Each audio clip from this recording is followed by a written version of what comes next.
Yeah, hi everybody. Welcome to Poetry is Normal Presents at the Normal Public Library. I'm Kathleen. I work at the library and I'm here with Al, who is managing our Zoom room and our YouTube live broadcast. And tonight, Poetry is Normal presents Lannie Stabile, who's here with us, although she's in Michigan right now. And we're so glad to have her with us for Poetry is Normal Presents, which is our guest poet series supported by the Normal Public Library Foundation. I thank them for this and other programming at the library that they support. This program, where practicing poets, working poets, published poets present their work to us, alternates with our open mic series, Poetry is Normal. So next month, February 20th, if you are a local poet, come on over to the Normal Public Library, 6:30 to 7:30 p.m. and read your work or poetry by poets that you love. But tonight we have Lannie Stabile with us. I am going to hold up two of her books. She has several that I have with me and have read. And I would like to tell you a little bit more about Lannie by reading her biography at the back of The Inconvenience of Grief. Lannie Stabile, she, her, a queer Detroiter, is the winner of Outright's 2020 chapbook competition in poetry and a back-to-back semifinalist for the Button Poetry Chapbook Contest. Lannie was also named a 2020 Best of the Net finalist. Her debut poetry full-length, Good Morning to Everyone Except Men Who Named Their Dogs Zeus, was published in 2021 by Cephalo Press. Her fiction debut, Something Dead in Everything, is out with ELJ editions, and her most recent work of poetry, The Inconvenience of Grief, is here. You can see from all my little Post-it bookmarks that I fell in love with the poems, and then I had to just stop myself from putting in little things and thought, well, Lannie is going to read her work to us, and I will listen closely, possibly take notes. I might have some questions at the end. So might Al, and so might you. So if you're listening and watching on YouTube Live and you've discovered that you have a question, go ahead and type it into the chat area there, and we will check in with you later in the program. Now I'd like to have Lannie tell us anything and everything she wants us to know about herself as a poet, her process, the individual poems, and as I understand, we also get to hear a few short stories tonight. Lannie Stabile, it's all you. Thank you, Kathleen. I just want to thank you for that lovely introduction, and thanks for having me on the show. Thank you to Normal Public Library and to Al for being our tech guru, because if it was just you and me, I don't know if we could get through this tonight. Whenever I think a poet is put on the spot to explain about themselves, it's kind of like, I have no idea who am I? But kind of in the non-poetry realm, I'm an accountant. I think people usually find that pretty interesting that I've got an analytic brain as well as a creative brain. So my day job is accounting. I've been married for almost 8 years, and I've got a 20-month-old. Her name's Dawson. I love her dearly, and I usually kind of push her into a conversation, any conversation I can have, which is exactly what I'm doing here. I love my daughter Dawson so much. She's beautiful and smart and funny, and every single day is a joy with her. And on motherhood, because being a mother is so joyous for me, I want to read some poems about motherhood a little bit later. I am, however, going to start with my first collection, Good Morning to Everyone Except Men Who Name Their Dog Zeus, the best title I have ever come up with and probably ever will come up with. As a trigger warning, there is sexual assault in this. That's basically what this book is about. It challenges sexual assault and Greek mythology and the men who are obsessed with powerful men. So I definitely wanted to start here because this is basically where my poetry journey started as a published poetry or poet anyway. This is I Can't Talk About It. I can't talk about it. My gut, that vengeful city of insomniacs, swaps tales of trauma with the loose twilight, terrified of optimistic things like the sun. It drowns my sealed lips in caffeine. I survive on muddy irrigation and anxiety, hollowed and hungry, nibbling on fingertips that stretch for perfect words and refuse to let anyone within spitting distance of this soft underbelly. My tongue, that talented freight train, has been known to tap out the rhythm to anything goes. But when anything went, everything went. And I am going anywhere and everywhere. Are you following? I can't talk about it. It's like a scream that keeps getting caught in my throat. But the scream is a pair of men's hands, and his cufflinks snag my vocal cords. Just like his fingers snagged my closed eyes, dragging me from a peace I will never have again. My mouth, that deceitful poet, spoke forgiveness. But how can I forgive my skin collapsing in on itself? My bones drop away even as I stand here, and the only thing I can do to stay together is shove myself into pockets of an oversized sense of loss because I swallowed his apology and his 3 paintings of a single taupe flower, as if jeering at the femininity he stripped from me. As if he knew this was the 5th time my body has been deadened in this way. My womanhood, that lost and weakened wheel squeaks even as I weep to keep things moving along. Every day I am misrepresenting myself. Am I the apple, the serpent, or the whole damn rib cage, protecting a man who refused to protect me? For years, I've been howling on the inside, raking my soul red and raw with the need to tear this story out of my body. And I still can't talk about it. So I like to read this poem first when I read from Zeus, because it's really how the ball got going with this collection. I knew that I wanted to write basically a burn book for Zeus because Zeus sucks. And all of the stories that people hear read where he seduces these women and men, it's not true. He's taking advantage of them. And I wanted to make that very clear in this collection. But then I wrote all these poems about these things that Zeus did and these people that Zeus fooled and took advantage of. And I realized that like what I was really writing about was myself and the things that I've been through. And I also realized to make it a collection that was more true to me, I needed to make it a little more personal. So the first poem that I wrote about my own sexual assault was I Can't Talk About It. And that's literally how it started. I wrote down the words, I can't talk about it, because I had never talked about it, and I had never written about it. And that was the start. So it wasn't an easy poem to write out by any means. It's not like I wrote the title and it all flushed out. But it definitely got the water running. So I always want to read that one first. This next one is My Mother Deftly Misses the Point.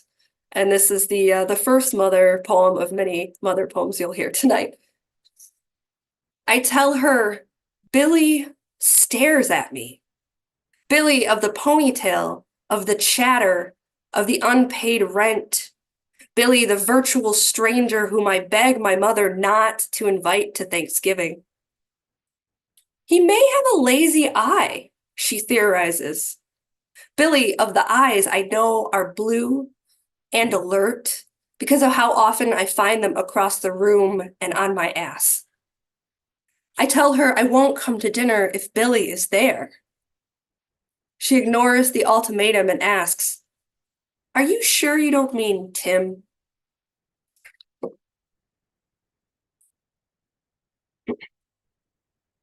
This next poem is the plural of cyclops is cyclopes. Hold on a sec. I knew I should have taken a drink before I said that. The plural of cyclops is cyclopes.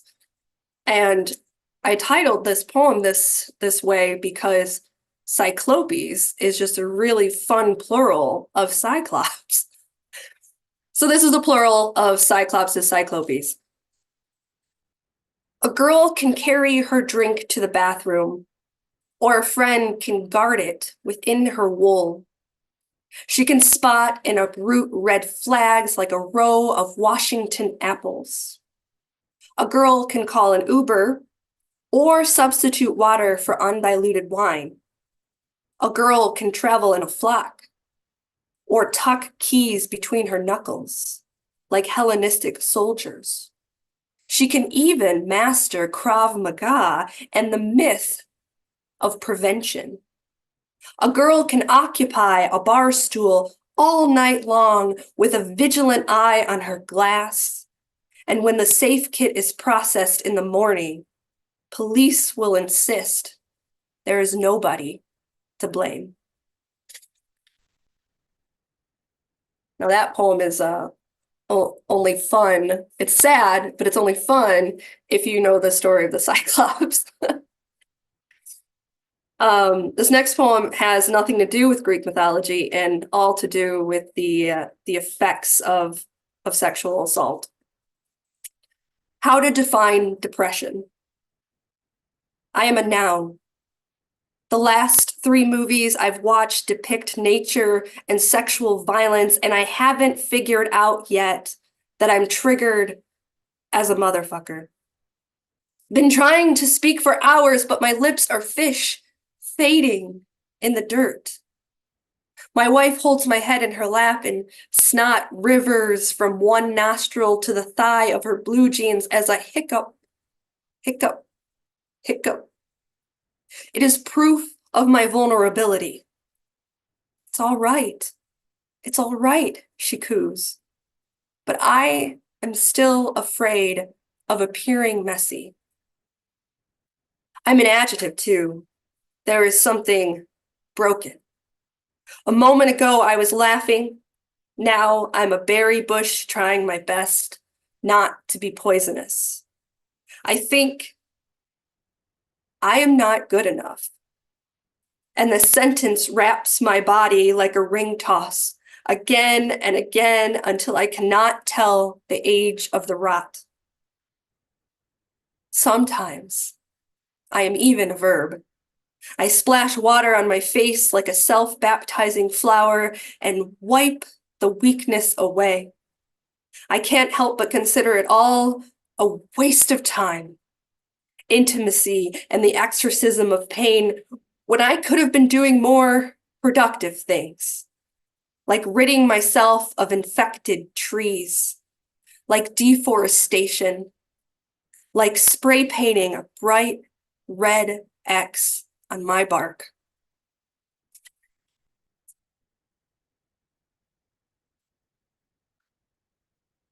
So this last one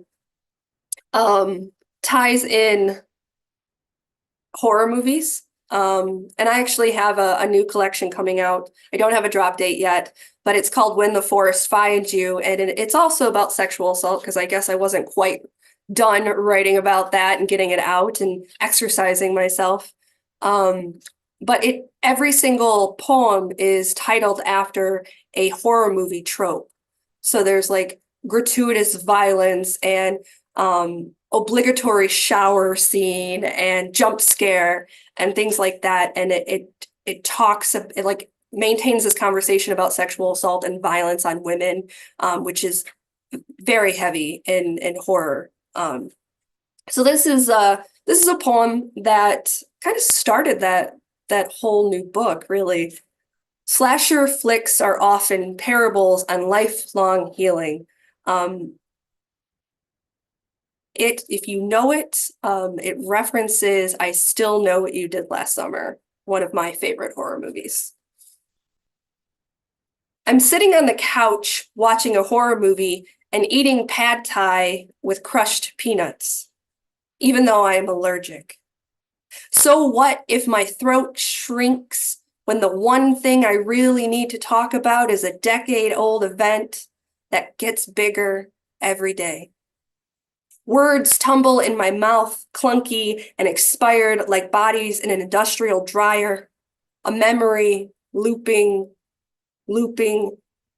I think about Brandy, and I still know what you did last summer, how her scream fell out with the dead laundress, but snagged at Mackay's spontaneous tracheotomy. Like Miss Norwood, I've developed calluses on my fingers from counting how many times I've relived a drunken summer party. How many times I had too many wine coolers washed down with agave-flavored peer pressure. My throat closes up when I remember how I walked into that room voluntarily. His tongue, the only hook in my lip. Our clothes, the only dirty linen tumbling. Dreadlocked Jack Black was stoned when he died. Garden shears piercing his Hawaiian shirt. I too have been impaled while intoxicated, and I can tell you, senses are not dulled, but alive and kicking the sheets off the bed.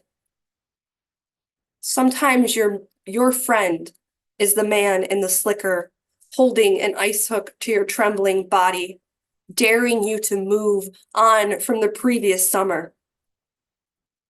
As I spoon rice noodles into a mouth only open for danger, I taste the sweet nuttiness of unmitigated risk and watch the credits roll. Again, that's good morning to everyone, except men who name their dog Zeus. And if you don't know anyone with a dog named Zeus, you'll notice it now.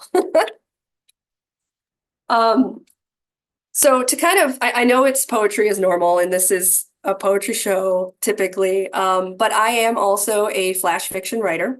And I wanted to kind of break up all of the poetry about like really sad things to read some short stories about really sad things, just to get some fun in there. I'm gonna read two short stories. One's very short. The next is a little bit longer. I'm gonna start with my favorite one in this collection. And it's about a hamster. It's from the point of view of a hamster, which is something I don't usually write about or write from, but this was fun in a way, and a little devastating in another way. But here we go. Trigger warning, postpartum depression. Muriel versus the hunger. Like many new mothers, Muriel the hamster was stressed out. It had been a week since she'd given birth to a litter of 24 brand new pink pups, and she was absolutely wrung out, literally. All those damn babies wanted to do was nurse. Half of them would suckle for a bit, then the other half would want their chance. By the time they had their fill, the first half was hungry again. She wasn't sure she could produce a single drop of milk more. It wasn't just exhaustion. Muriel was showing signs of physical wear and tear too. Her golden fur, which in her younger days had been the talk of the pet shop, was falling out in large tufts, and her appetite had dwindled to practically nothing. By the time the pups were done draining her, she didn't have enough energy to nibble a grape. Even the delightful pinch of sunflower seeds the boy would sporadically deposit into the cage did little to pique her interest. The average litter of a hamster her age was 7. Muriel supposed she should feel blessed. Some female hamsters spend their entire lives trying to conceive. Some would kill for the opportunity, and here she was, complaining about it. Her best friend Judith, who was a chubby dwarf hamster and lived in the girls' room across the hall, boasted an easy transition into motherhood. It gets better, Judith had promised when Muriel confided in her. Trust me, you'll miss these days. But Judith had only had 3 pups, and the girl had removed the no-good father during pregnancy to avoid any domestic disputes. So who was she to give advice? 24, Muriel thought, and reminded herself that her best friend was full of it. What Muriel didn't tell Judith was how once the boy had snuck a piece of cherry pie into his room after dinner. He had let Muriel perch on his shoulder as he poked a finger into the pie's warm, gooey center and held the filling up to her nose. At first, she just sniffed, curious. Then she stuck her tongue out experimentally, as if the boy's pinky were a new salt lick rock. It was sweet and delicious, and Muriel had wanted more. But unlike the girl across the hall who shared everything with Fat Judith, the boy was greedy and finished the pie in 3 quick bites. What Muriel also didn't tell Judith was how recently the vibrant pink of the pup's flesh started resembling cherry pie filling. Night was falling, and her husband John was just beginning to stir beneath the wood chips. He stretched and yawned wide, revealing large incisors and a long orange tongue. Muriel told herself she wasn't going to fight today. But John looked so sleepy-eyed and relaxed that it irked her beyond belief. Look who decided to wake up. The drowsy hamster blinked and yawned again, rubbing at his eyes. Don't start. I really could have used some help today. I am exhausted, she punctuated. John ambled over to the water bottle hanging on the side of the cage and drank from its metal dispenser. What do you want me to do? He asked between licks. You want me to go lay on them? They're not eggs, John. Jesus Christ, I know they're not eggs. Eggs don't keep you up all morning squealing. John did a brief body stretch. Okay, let me go play with them or something. Where is the squirmy little horde? Muriel didn't answer him. Did you carry 24 wiggling peanuts in your uterus for 2.5 weeks, John? Did you push 24 cashews out of your vagina? John held up 2 defensive pink paws. Just calm down, honey, calm down. I am calm, Muriel screamed, advancing on him. I am calm. Backing up, John didn't see the half-nibbled toilet paper roll, and he stumbled backwards over it. You know, Muriel, most males attack their wives when they're pregnant. I've been a good husband, haven't I? Muriel chomped down on the cardboard roll, flicked her head back, and tossed the roll over her shoulder. It crashed silently into the soft bed of cedar. She answered, no. Not liking the look in her eyes, John squeezed himself into the corner of the cage. He turned around, stuck his nose in an open space, and made himself as small as possible, trying to get away. When that didn't work, he gnawed at the bars, but there was no use. John emitted a staticky scream as Muriel made short work of his soft, furry body. As she finished cleaning the remainder of her husband off her paws and whiskers, Muriel heard a squeak from the other side of the cage. She scurried over, and there, burrowed into a pile of cedar shavings, was a single fuzzy body. She had decided to keep one, a little boy. Unlike his brothers and sisters, his fur had started to grow in, and when Muriel looked at him, she appreciated how his coat was a mixture of gold, like his mother, and sand, like his father. Muriel was confident she could handle just one. You guys probably think I'm crazy that that's my favorite story in here. There's just something about Muriel. I think everybody's got a little Muriel sometimes. Okay. So this next and last short story I'm going to read, I started writing it when my mother was alive. She had been very sick my entire life, in and out of ICU. And, every time we thought it was the last time, but somehow she always made this miraculous recovery until the last time when she didn't. And so I finished this story after she died, which was February 17th of 2021. So we're coming up on an anniversary here. But I kind of wanted to explain the background on that because that particular story will come up a lot in the next book of poetry.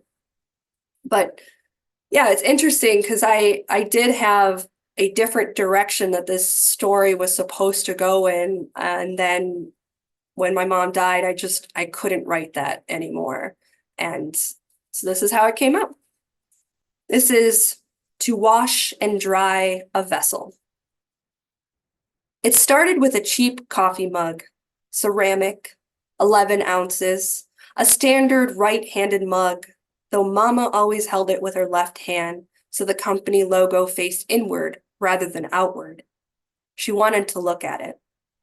Daddy insisted she use one of the 8 matching stoneware pieces received for their wedding, but Mama favored the cheap ceramic.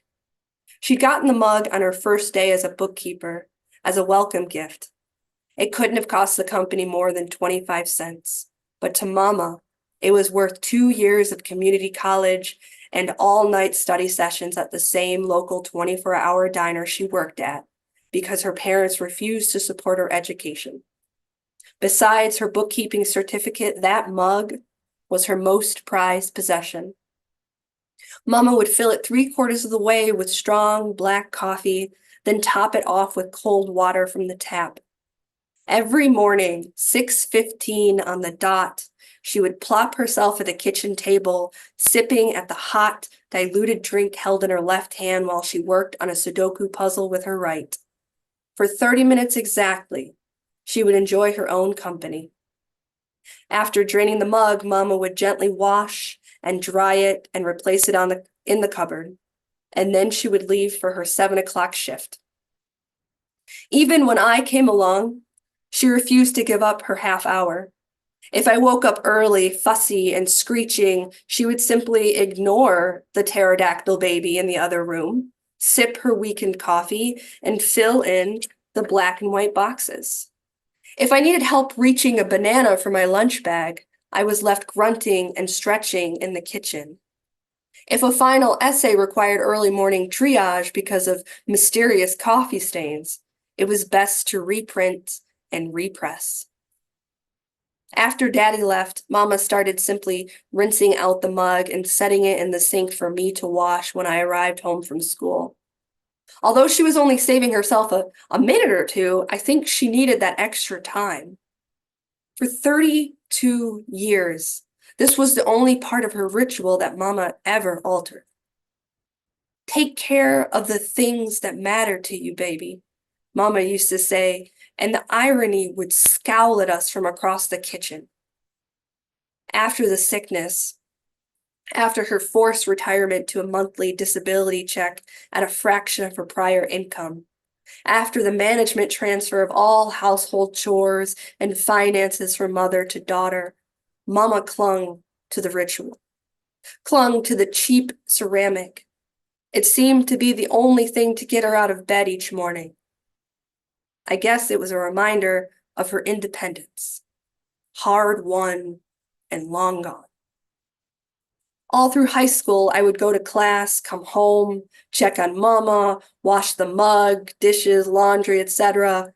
make dinner, help Mama take a shower, and then she and I would watch Law and Order SVU together until she fell asleep in the recliner. Her loud, gargling snore is an indicator that she was still breathing. On the weekends, I worked at the donut shop down the street, picking up doubles whenever I could. The minimum wage and minimal tips sharpened my skills at negotiating with debt collectors. When I was old enough to get a better, higher-paying job, I tried to hire a part-time home care nurse, but Mama wouldn't hear of it. She accused me of not loving her. She called me selfish. She said I was just waiting for her to die. The nurse was promptly fired. A month ago, the mug appeared in the sink, so I washed it out of habit, staring out the kitchen window at the cold, gray January sky. It was there the next day, too, its maw yawning at me from the sink, dredges of coffee sitting at the bottom. Again, I washed it. The domestic pattern deeply etched, it was as if my hands moved independently from my body. Listen, I don't mean to sound paranoid, but Mama had been dead since July. In fact, it happened right here in the kitchen, at this table. Mama pulled up in her wheelchair, thin oxygen tubes running from her nose, around each ear, and onto the tank secured to the blue vinyl of her seat. She sipped at the lip of her mug and solved her puzzle. But before she could write the final number in the box, her heart seized. Pen, the mug, and Mama clattered to the tile. With the impact, the barrel of the pen separated from the tip and its inside spilled out. On the way down, Mama's head met the edge of the table, tearing a gash at her temple. The mug, however, remained undamaged. Not even a chip rendered. Once Mama was funeralized and cremated, I put her mug on the top shelf of the cupboard next to the urn, and that was that. Truth be told, I was relieved that Mama was dead. Death meant I could open the windows, let the fresh air in to sweep through the mummified walls. Death meant I could pause and breathe and maybe even relax. Death meant I could say goodbye to both Mama and Mariska Hargitay. On the third day, the sink was empty, but the table was not. Everything rested just as it always had. Fountain pen, Sudoku book, hot cup of coffee, steamy tendrils curling and evaporating into the air. The only thing missing was Mama. Once, when attempting to teach me the rules of Sudoku, Mama said, "When you're stumped and you can't seem to find the missing number, use the process of elimination." I dumped the cup, watched the dark liquid swirl into the drain, filed the pen away into a drawer, tossed the Sudoku in the recycling bin. I preferred crosswords. But of course, everything was there again the next day, and the day after, and the day after that. Each morning before work, I would clear Mama's spot. The following morning, it would all reappear. 2 weeks into the haunting, I suppose, I noticed new pages of the Sudoku book were filled in, but incorrectly. They were all 9s and 1s. 999, 999, 999. 111, 111, 111. So I brought dry logs in from the garage, prepped the living room fireplace, and threw the book in. The cremation lasted a little over 10 minutes.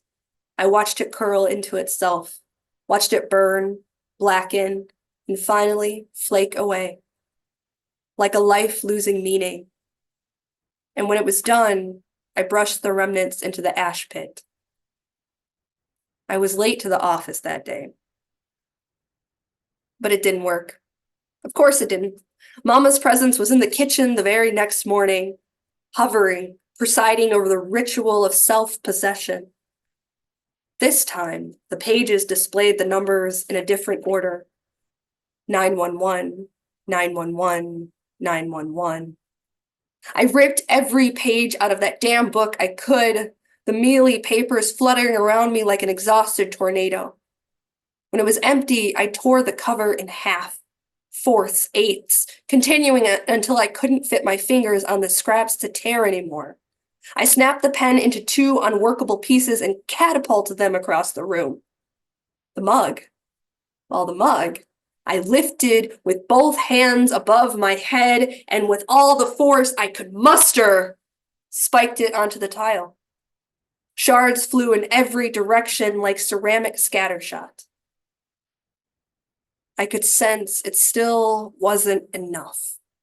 Methodically, I swept the kitchen, gathering every chunk, every sliver. One by one, I put the pieces of the broken mug into Mama's stone mortar, the one she'd inherited from her mama, and I ground them to a fine powder. I worked at it like a woman possessed, rotating the pestle, pounding and churning aggressively, causing the ceramic to emit a high-pitched scream. Then I brewed some coffee, and into one of Daddy's stoneware mugs, I poured the now fine powder. I filled it with scalding hot coffee and stirred with my index finger, ignoring the pain. When everything was relatively blended, I swallowed a generous amount, burning my lips, tongue, and the back of my throat. You love your mama, don't you, baby? Truthfully, I enjoyed the grainy texture. I enjoyed the pain. So I made myself a second cup, retrieved the urn from the top shelf, and stirred in a tablespoon of mama.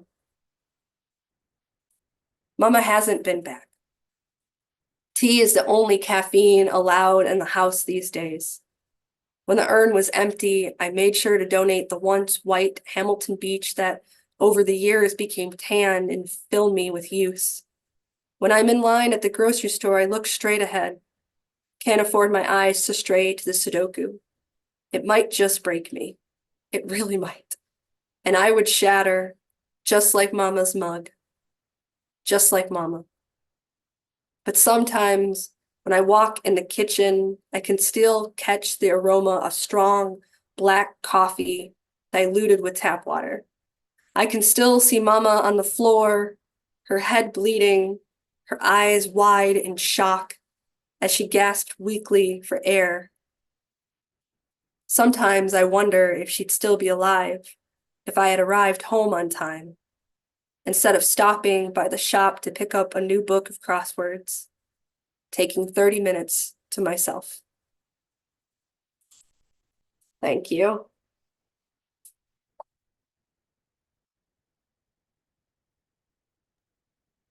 Well, while you're drinking, I just want to say thank you for everything you're reading. It's just so powerful, and your reading of it is so open and strong and vulnerable at the same time. Just really, really wonderful. Thank you. Thank you. All right. Well, if you want vulnerable, here it comes. So The Inconvenience of Grief, which is my newest book. And I just realized that I never put up Something Dead and Everything, which is the fiction collection. But anyway, The Inconvenience of Grief.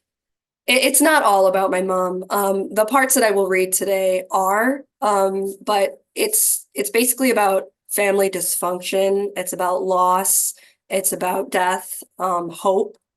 There's a lot of things in here, and it's it's the most personal thing that I've ever written to date.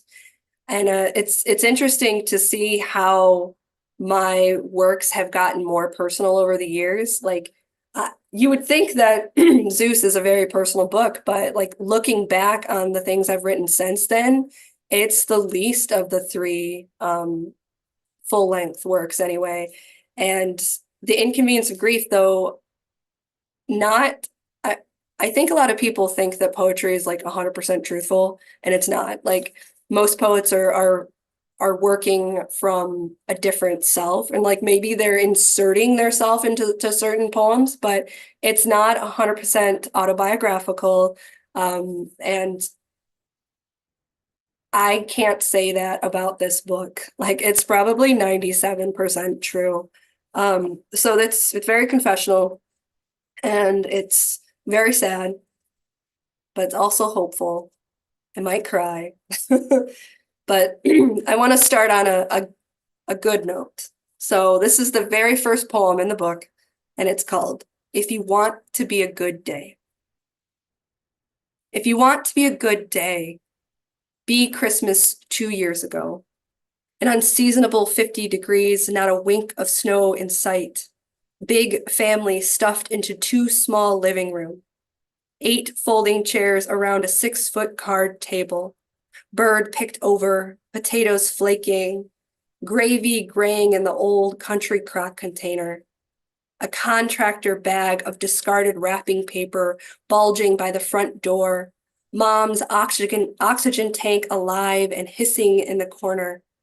But wait, watch as Mom unrolls her trove of $1 and $2 lottery tickets with an eyebrow wiggle. You gotta play to win, she tempts, pulling Monopoly Go from a Walmart shopping bag. An hour, several scratching pennies, and a $10 winner later, the pumpkin pie is done. The blue can of Ready Whip passes from hand to hand.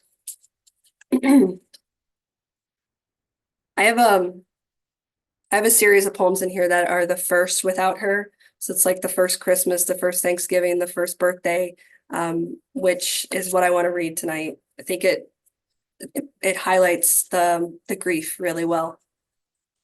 This is the first Christmas without her.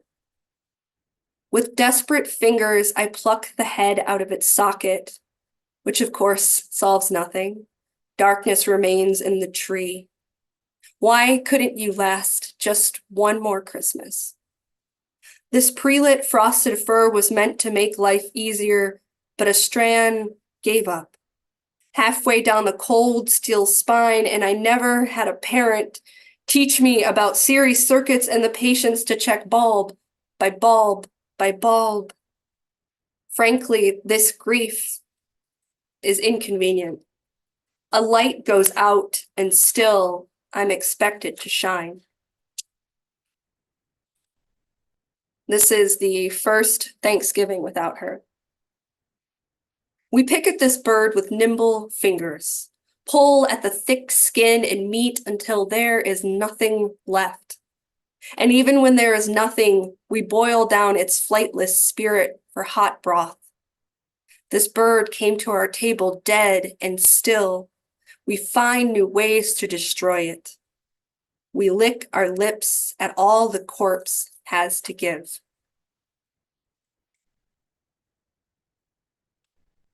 This is the first Halloween without her. I was a clown. One year for Halloween, I think I was 7, maybe 8. Mom didn't sew much, but she stitched together scraps of black, orange, teal, and maroon, an unlikely family, just because I asked her to. This year, I am a ghost from a Netflix series that Mom never would have seen, because the last scary thing she watched was her kids saying goodbye on a palm-sized screen. This is the first 4th of July without her. My brother burned burgers and filled a cooler with flavored water that no one touched. The lid kept falling off, clattering to the pavement, startling us all a little every single time. Anyway, it was easier to get a drink from the kitchen if you were able to dodge the holes in the floor and the crotch-sniffing German Shepherd. But at least there was a place for a moment that no one else was. My niece's toddler wore a cranial helmet, sat babbling in a playpen by himself. I remember wishing for that kind of isolation and protection. We spread Mom's ashes beneath a bush in the backyard. My brother insisted it was her favorite spot, something I don't recall her ever mentioning. My older nephew was the first to say, "I love you, Gigi." We all smiled, and those of us not crying yet started.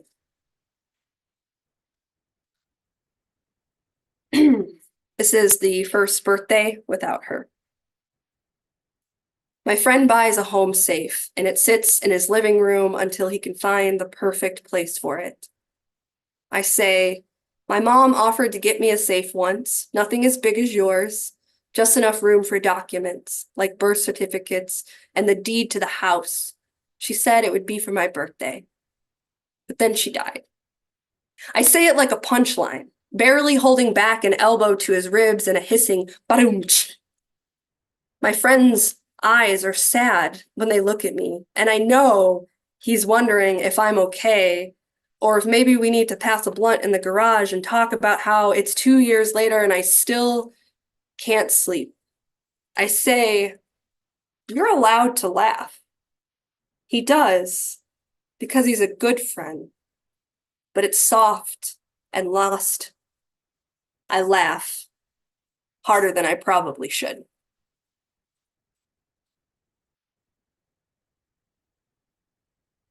This is the first Easter without her. And when I mentioned earlier that my mom was always in and out of the ICU, strangely and typically, she was always in and out of the ICU on Easter. So I don't have a lot of Easters that I remember with my mom that don't involve the ICU. This is the first Easter without her. I am reminded of Ham and my mother in the ICU. Not the last time, but the time before that. Her red legs rupturing from CHF. Her doctor limiting both sodium and water, warning, "Now, Debbie, I don't want to see you back in here." I'm reminded of a phone call a week later. "Mom, how's the diet going?" Her telling me the fridge went out again, and the only way to save the capicola was to eat sandwiches every day, washed down with slices of watermelon. I am reminded she lived less than a year after that conversation. And there's only a couple left here. This is the first month without her.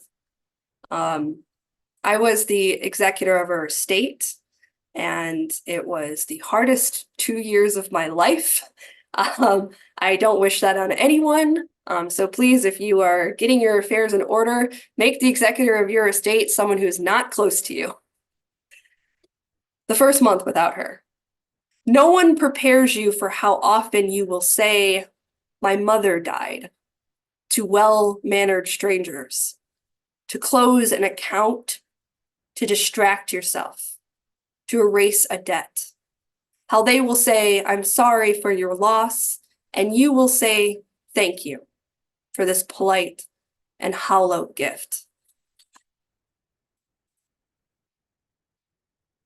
And this is the first day without her. This morning, my mother's dead hand is emerging from my cup of black coffee, dripping like a lonely river birch. Her nails are thick and uncut, fingers strong as I remember them. At first, as her arm extends, I am unsure what she is searching for. The bowl of sugar, a spoon, my throat. I clasped my fingers around hers, touching her for the first time since the last time, and we are still. And it's just one more. I thought about ending the book with this poem, and I think I'm still teetering on it. It's too late now, but I like the ending of this. This is Cremation, Mother. A casket burning does not ask, "Why is it so hot in this room?" It is there for one thing only, to hug a body until there is no body left to hug. Thank you. Thanks again, Kathleen, for having me on. I've had a good time. Good, good. I want to thank you so much for your courage in reading those poems and in writing them. Just beautiful and gripping. And I they really hit the spot with me. I've been my mother just died in November. So I'm that I sorry. was reading, thank you. And I know you know how that is. I was reading them at exactly the right time. I love it when I read a book at exactly the right time. Different circumstances, but the Yeah. death of a mother is hard no matter what. And so we had the first Thanksgiving and the first Christmas, and yesterday was her birthday. So the first birthday without her, all in quick succession here. So all of those poems really, well, all of them resonate with me, and I want to thank you. I'm gonna I might ask a few questions. I just wanted to say how much I appreciate those. Al might want to be checking at YouTube and see if anybody has asked any questions there. And I want to say thank you for what you said about not every poem is autobiographical, even if it's using details from your life.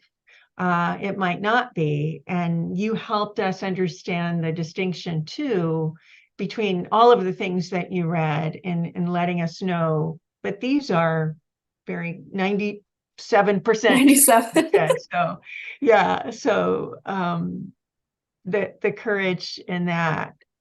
Uh, Gosh, I just found myself so gripped by, I wrote down the details of the pen breaking on the floor, the gash on the head, the mug, and then the connection of that's almost like a horror film version of Groundhog's Day, everything happening over, and then you've got your horror film in your flash picture. It's so funny that you say it. Actually, I have a poem about my mom that is like it repeats like that, and it's about Groundhog's Day. Oh, So it perfect. like once you like get through the whole book, you'll find it. Yeah. Oh, yes. Oh, yeah.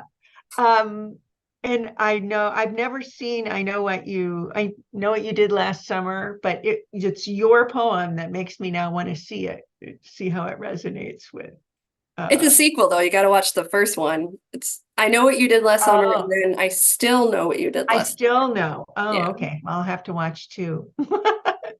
But Al, do you have any questions of your own or questions from YouTube for us? Yeah. Hi. Hi. I greatly appreciated that as well. Echo everything that Kathleen said. I'm pretty new to the poetry world and listening to readings. So this was really like intriguing and invoked, I feel like a lot of emotion. So yeah, thank you for that again. I'm not seeing any YouTube questions, but I wouldn't mind asking a question. Um, I was recently speaking with someone who was socialized as a woman, and we were just kind of talking about anger and how we were so often taught to suppress that our emotions that like we didn't even realize that anger was something that we'd felt.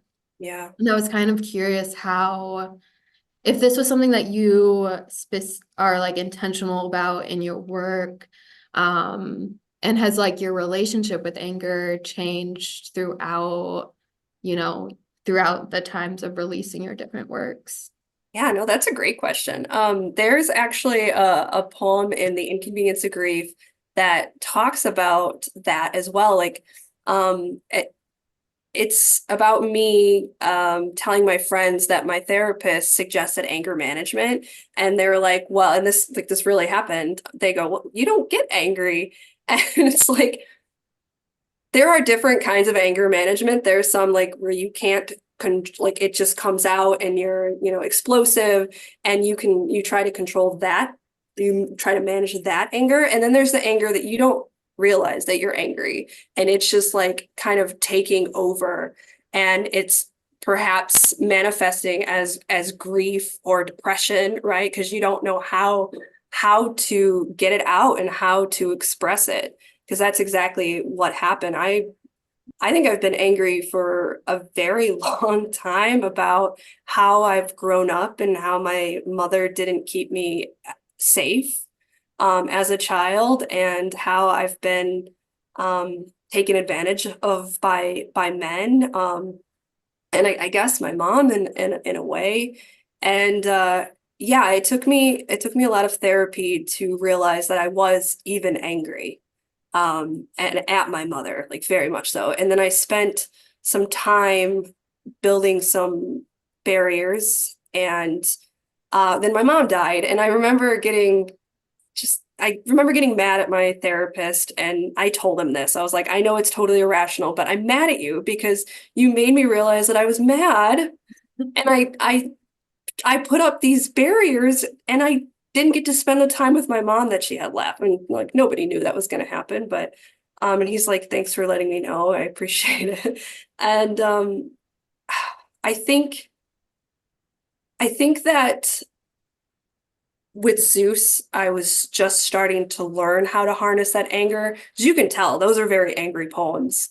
There's a lot of swearing. There's some yelling, and then you get into the fiction work, and there's a little more room to dissociate, I guess, because it's not about me. This is fiction. Like I might be putting pieces of myself in there, but there's still a lot of stories in there where the men get their comeuppance, right? It's a very angry book as well, even though it's about grief.